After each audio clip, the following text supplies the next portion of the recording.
Hello children, Chapter 14 Semiconductor Electronics, Materials, Devices and Simple Circuits. That devices in which a controlled flow of electrons that can be obtained are the basic building blocks of all the electronic circuits, that is before the discovery of the transistor.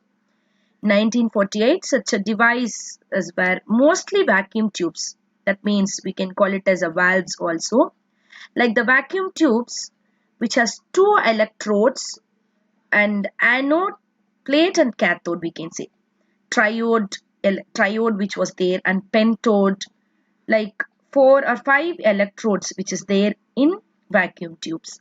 The electrons are supplied by a heated cathode, and it is controlled flow of these electrons in vacuum is obtained by varying the voltage between the different electrodes. Though this is the mechanism of the valves we have seen.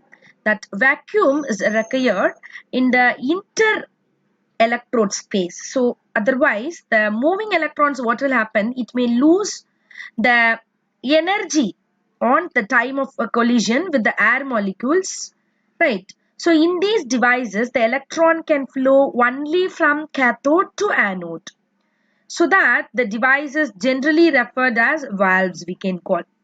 So these are all the vacuum tubes. Why we are move on to that transistor, due to because of it is very bulky and consume high power and operate at gradually high voltages. So have limited life and very low reliability also. So that time this will give the seed to the modern solid states semiconductor devices and electronics.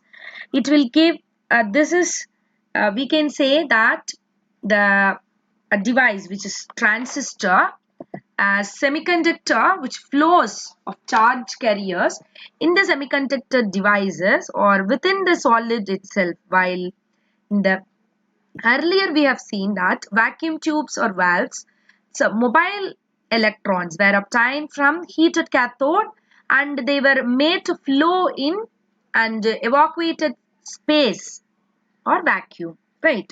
So here that no need of the external heating or large evacuated space is required by the semiconductor devices, and also they are very small in size and consume low power, and as well as we can operate at low voltages and have long life and high reliability also. That's why we have used these types of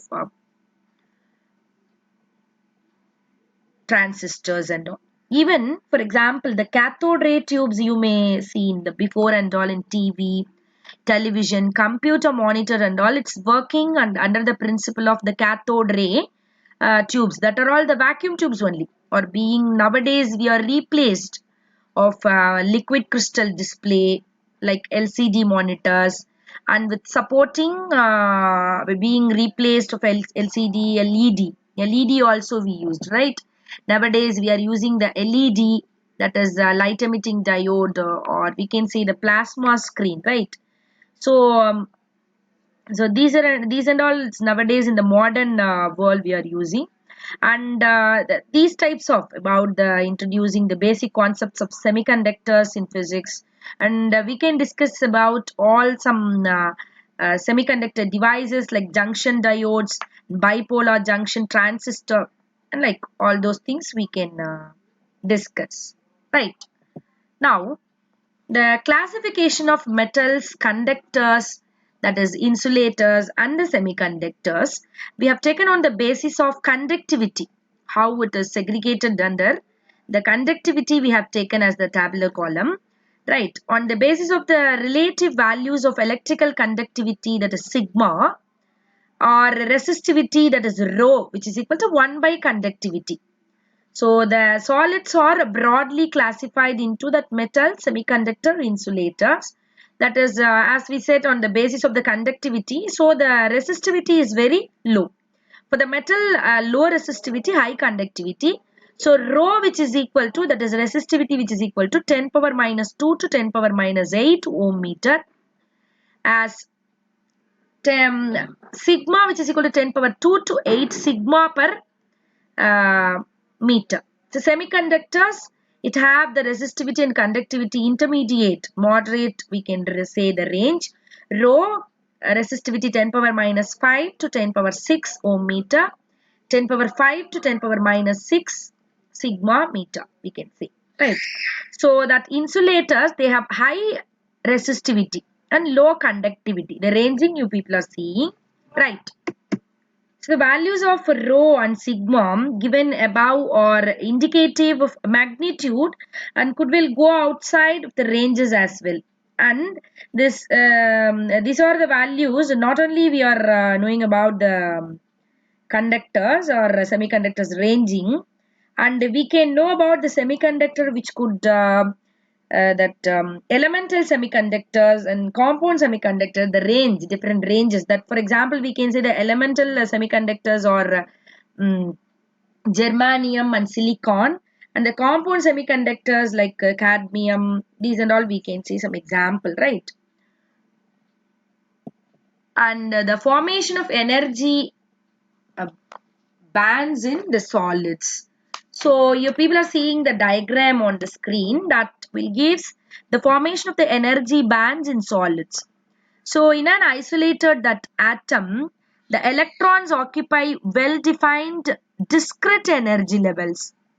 But due to the interatomic interactions in a crystal, the electrons of the outer shells are forced to have energies different from those in isolated atoms. Each energy level that splits into a number of energies, that energy levels forming a continuous band. So by that way, the formation of the energy bands in the solids it's occurring. For example, if we consider a single crystal of a silicon having n number of atoms, that n atom which is there, each atom has actually the electronic configuration of 1s square, 2s square and 2ps, like a shells, that different levels. So when the interatomic separation R, which is equal to D, then the outer shells, the n energy levels 3s types are filled with 2n electrons, while n energy levels of 3p types are filled with 2n electrons, and it is remaining the 2n energy levels of 3p type of empty. You may see on the diagram, you may get clearly, and I'll tell that as for example, right, R which is get reduces. That means what? On the diagram, please closely watch. R which is equal to, that means P is greater than A. That time the energy gap between 3s and 3p levels or disappears. So we have only a set of continuous distributed 4n energy levels. At the time of equilibrium separation, that time we can say R which is equal to A.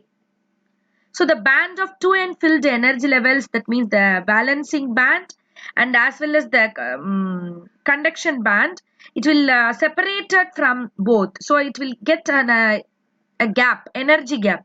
So that energy gap we can call it as a forbidden energy gap, or that band we can say that only an enormously large number of energy which closely spaced in a very small energy range. This is only given the energy band for us, right? So this allowed energy bands are separated by the region. That what we said, that is the forbidden regions or band gaps, or we can say that the energy gaps, right? We can call it as.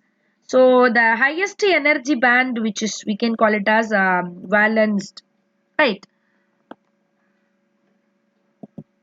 So these are the difference between the conductors, insulators and the semiconductors through the diagrammatical expression, as well as the differences you may see. For example, conductors, that we can call it as metals. Point number 1, metals, either the conduction band is partially filled, okay, or we can say valence and conduction band partially overlap. So this is the condition for the metals. This make available of large number of free electrons for electronic conduction. So the metals have the higher conductivity, that's why, right, the low resistivity. And for the insulators, we can say the conduction band is empty, and the valence band is fully filled with that, right? So the forbidden gap, what will happen is large. So electron cannot be excited from the balancing band to the conduction band. Even by applying a strong electronic field or electric field, you cannot get the electrons cannot be excited range. So no electrical conduction is possible there. For example, we can say the diamond. Let's see the diagram. So with the help of the diagram, you can understand that explanation part. And see for the semiconductor, what is there by seeing the diagram. See, the empty conduction band is separated from the filled balancing that band by a small energy gap. See, some electrons of a balancing band is easily get thermally excited to the conduction band and can conduct electricity. So we can say the semiconductors acquire small conductivity even at room temperature, right?